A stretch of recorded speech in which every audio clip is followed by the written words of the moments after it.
حضرت بایزید بستامی کہتے ہیں کہ میں نے اپنی ماں کے آگے ہاتھ جوڑے. میں نے کہا امی تجھے راضی کروں یا رب کو راضی کروں؟ تو اپنے حق مجھے معاف کر دے، اللہ کو میں راضی کر لوں. ماں نے کہا جاؤ پتر میں اجازت دیتی ہوں. گئے جنگلوں میں، ذکر و فکر میں لگے رہے، تنہائی میں اللہ کو یاد کرتے رہے، دن رات ذکر کے چراغ روشن کرتے رہے. 12 سال گزر گئے حق کی تلاش میں. ایک دن واپس گزر رہے تھے، ایک خیال آیا کہ چلتے چلتے ماں کو سلام کر جاؤ.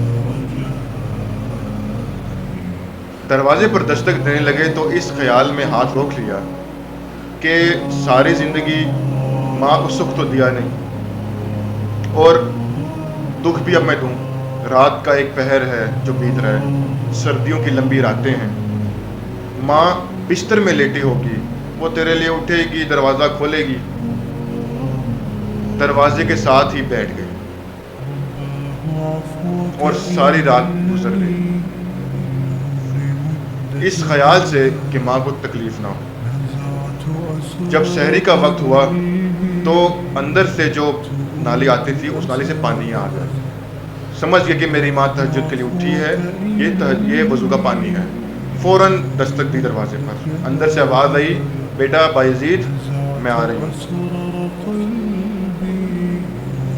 مائیں بیٹوں کی دستک کے انداز سے جان لیتی ہیں یہ کس بیٹے کے ہاتھ کی دستک ہے. 12 سال کے بعد آئے تھے، صرف دستک دی اور پہچان لی گئی میرا بیٹا ہے. ماں کی تو پھر نگاہیں ہی دروازے پر رہتی تھی.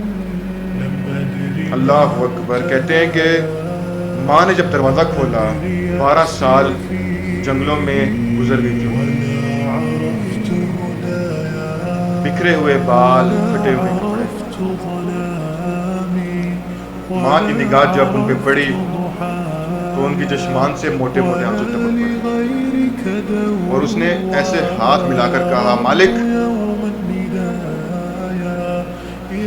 مالک میرا یہ بیٹا بایزید تیری طلب میں نکلا تھا، تو نے ابھی تک اس سے اپنا قرب نہیں دیا. حضرت بایزید بستامی کہتے ہیں کہ 12 سال کی ریاستوں سے جو کچھ نہیں ملا ماں کے اٹھے ہوئے ہاتھوں سے مل گیا.